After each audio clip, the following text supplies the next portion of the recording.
नमस्कार दोस्तों इस दुनिया में जो भी आया है उसको एक न एक दिन जाना है।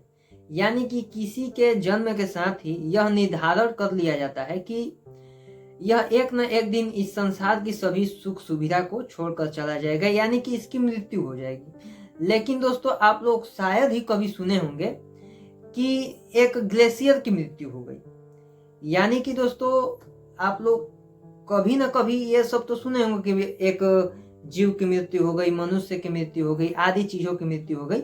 लेकिन इस प्रकार से आप नहीं सुने होंगे, क्योंकि ये जो है वो हमारे पृथ्वी बनने के समय से ही है। लेकिन दोस्तों, ऐसा पहले कभी सुनने को तो मिला था नहीं, लेकिन इस सदी में या आने वाली सदी में अनुमान है कि हमें यह कई बार सुनने को मिले। दोस्तों, दरअसल हुआ यह है कि नेपाल में उपस्थित एक ग्लेशियर जिसका नाम था याला, इसको आप लोग ध्यान रखिएगा। जो एक ग्लेशियर था जिसका नाम याला था, वो नेपाल में उपस्थित है। और दोस्तों, उसको अब मृत घोषित कर दिया गया है। क्यों? क्योंकि यह ग्लेशियर जो है 5100 मीटर की ऊंचाई पर मौजूद था। यह लगातार पिघल रहा था और पिघलते पिघलते 66% सिकुड़ गया है। यानी कि यह अपनी मूल स्थिति से करीब 784 मीटर पीछे हट चुका है। और दोस्तों, पर्यावरण वैज्ञानिकों का मानना यह है कि अब इसमें पर्याप्त बर्फ नहीं बचा है। यानी कि अब पिघलते पिघलते इतना पिघल गया है, अभी तो बता रहे थे कि 66% पिघल गया है, अब ये इतना न पिघल गया है कि इसमें पर्याप्त बर्फ नहीं बचा है।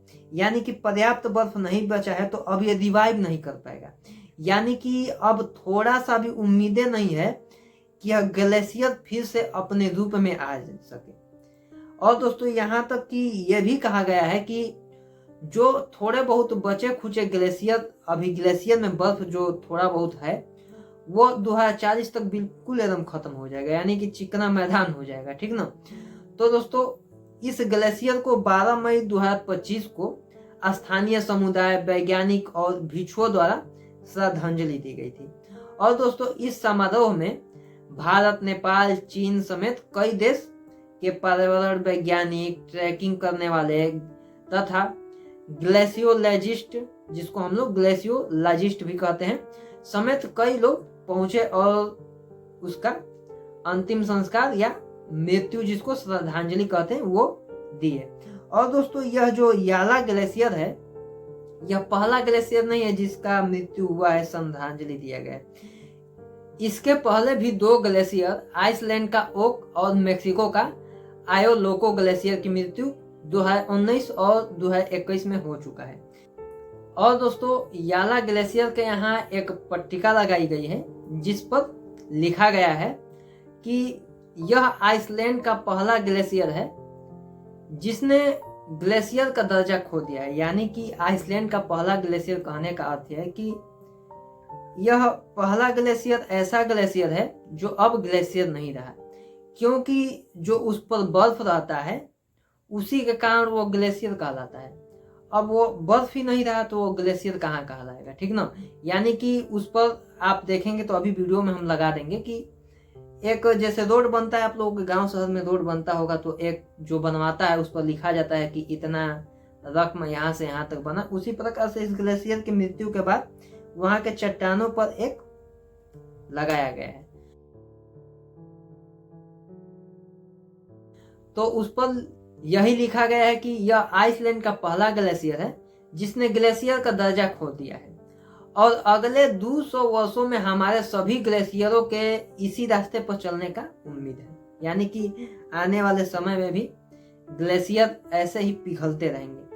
और यह भी लिखा गया है कि हम जानते हैं कि क्या हो रहा है और क्या करने की आवश्यकता है। इस बात को आप ध्यान में रखिएगा।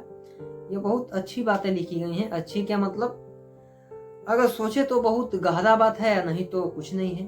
कि हम जानते हैं कि क्या हो रहा है और क्या करने की आवश्यकता है, लेकिन फिर भी मनुष्य जिसके पास उस कार्य को करने का क्षमता है वह नहीं करता है।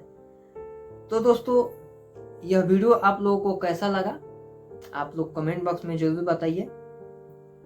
और दोस्तों, जैसा कि हम लोग जानते हैं कि पृथ्वी के अलावा और कोई भी हमारे आसपास ऐसा ग्रह नहीं है कि जिस पर हमारा जीवन संभव हो सके। यानी कि पृथ्वी ही एकमात्र हमारे लिए ग्रह है जिस पर इतना अच्छा जीवन हम लोग जी रहे हैं, इसके अलावा कोई नहीं है। यह बात को जानते हुए भी जो मनुष्य प्रजाति है वो देख ही रहे पृथ्वी का क्या हाल कर रहा है। आजकल आप लोग सुनते होंगे, मतलब युद्ध कहीं तो रुक ही नहीं रहा है। अभी हमारे देश में ऐसा कुछ है कि ऐसा कुछ लोग रहते हैं कि अभी दिवाली का त्योहार है तो बोलते हैं पटाखे ना जलाओ, ये ना करो, वो ना करो, जो कि बहुत थोड़ा सा पोल्यूशन फैलाता है। लेकिन जो बाहरी देशों में बड़े बड़े पटाखे छूट रहे हैं उस पर कोई कुछ नहीं कहने वाला, सब लोग चुप हैं, एकदम चलने दो। तो दोस्तों यही कहना है कि हमारा पृथ्वी जो है एक वरदान टाइप का है, जो हमको मिला है उसको तो हम संभाल पा नहीं रहे हैं, और जो हमारे पास नहीं है, जो हमारे बस में नहीं है, उसको हम लोग जीवित करने पर तुले हैं। यानी कि जो जीवित है उसको नहीं संभाल रहे। आप लोग समझ रहे होंगे कि पृथ्वी हमारे पास है तो उसको हम लोग संभाल नहीं रहे, लेकिन जहाँ पर जीवन नहीं है वहां पर हम लोग जीवन का अवशेष खोज रहे हैं। हालांकि मैं इसके विपक्ष में नहीं हूँ कि नहीं करना चाहिए, हमारे पास टेक्नोलॉजी है, जनसंख्या इतना बढ़ रहा है तो अन्य ग्रह का खोज करना चाहिए भाई। लेकिन यह कहाँ तक सही है कि आप के लिए जो अच्छा है उसको आप लोग नुकसान पहुंचा रहे हैं, और जहां पर जीवन है ही नहीं, जीवन का पहले मानते थे कि है वह होगा, अभी खोज चल रहा है, लेकिन उस पर आप लोग जीवन का खोज कर रहे हैं। जो है पर जीवन है वहां पर आप सुधार ही नहीं रहे, वहां पर और आप पॉल्यूशन फैला रहे हैं। तो बस यही कहना है कि आप लोग समझदार हैं, समझते हैं कि क्या हो रहा है, क्या करना चाहिए, लेकिन बस यही होता है कि लोग समझते हुए भी कुछ नहीं कर पाते हैं, क्योंकि मनुष्य को पता है कि क्या गलत है क्या सही है, लेकिन फिर भी वो उसी का चुनाव करता है जिससे उसको फायदा होता है। तो बस अगर आपको यह वीडियो पसंद आया हो तो वीडियो को लाइक, चैनल को सब्सक्राइब, और कुछ सुझाव देना हो तो कमेंट बॉक्स में सुझाव जरूर दीजिएगा, आपका सुझाव का इंतजार रहेगा। तो मिलते हैं इससे अगले वीडियो में कोई अलग टॉपिक के साथ।